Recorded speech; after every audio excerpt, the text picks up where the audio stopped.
கிளேஃபேஸ் அந்த மூவிக்கான ஷூட்டிங் இப்போதைக்கு ரொம்ப வேகமாக நடந்துகிட்டு இருக்கு.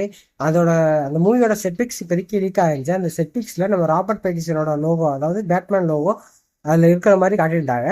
பட் இதை ஜேம்ஸ் கன்ட்ட இதை பற்றி கேட்கும்போது, இந்த லோகோ வச்ச பிக்சர் எப்படி லீக் ஆச்சுன்னு எனக்கு தெரியல, இதை நானே பார்த்தது இல்லை, எல்லா செட்பிக்ஸுமே நான் பார்த்துருவேன், பட் இந்த செட்பிக்ஸை நான் பார்க்கவே இல்லை, இது எனக்கே தெரியாமல் எப்படி ரிலீஸ் ஆயிருக்கு, பட் இது எப்படி நடந்துச்சுன்னு எனக்கு தெரியல, ஸோ இது கண்டிப்பாக நடக்க போகிறதில்ல அப்படிங்கிற மாதிரி தான் சொல்லியிருக்காரு.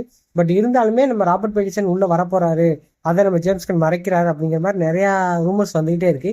பட் என்னை பொறுத்த வரைக்கும் நம்ம ராபர்ட் பேட்டிசனோட பேட்மேன் ரொம்ப ரொம்ப காமிக் அக்யூரேட்டாக இருக்கவே இருக்காது, சுத்தமாக இருக்காது.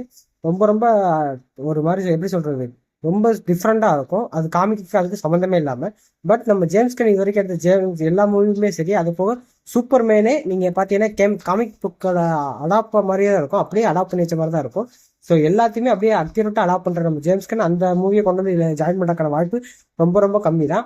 அது போக அந்த மூவி ரொம்ப டார்க் டோனில் கொண்டு போகிறதுனால கண்டிப்பாக நம்ம ஜேம்ஸ் கனுக்கு அந்த டார்க் டோன் செட் ஆகாது தான் நான் நம்புகிறேன். ஏன்னா நம்ம ஜேம்ஸ் கன் அவ்வளோ கலர் வைப்ரண்டாக சூப்பராக எடுக்கிற ஒரு ஆள், அவர்கிட்ட போய் இவ்வளோ டார்க்கான ஒரு பேட்மேனை கொடுத்து இவர் டார்க்காக தான் எடுக்கணும் அப்படின்னா அது கொஞ்சம் ரிஸ்கான விஷயம் தான்.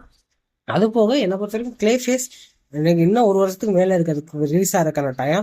ஸோ அப்படி இருக்கும் பட்சத்தில் இப்போதைக்கு பேட்மேன் யாருன்னே டிசியில் தெரியாததுனால ராபர்ட் பேட்சனோட லோகோ வச்சு இப்போதைக்கு படத்தை முடிச்சுட்டு அதுக்கப்புறம் சிஜிஎல்லாம் மாற்றிக்கலாம் அப்படிங்கிற பிளானில் கூட இதை பண்ணியிருந்துக்கலாம்.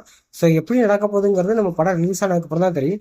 பட் இந்த படம் ரிலீஸ் ஆகும்போது கண்டிப்பாக நம்ம டிசியூ பேட்மேன் யார் அப்படிங்கிறத கன்ஃபார்மாக தெரிஞ்சிடும்.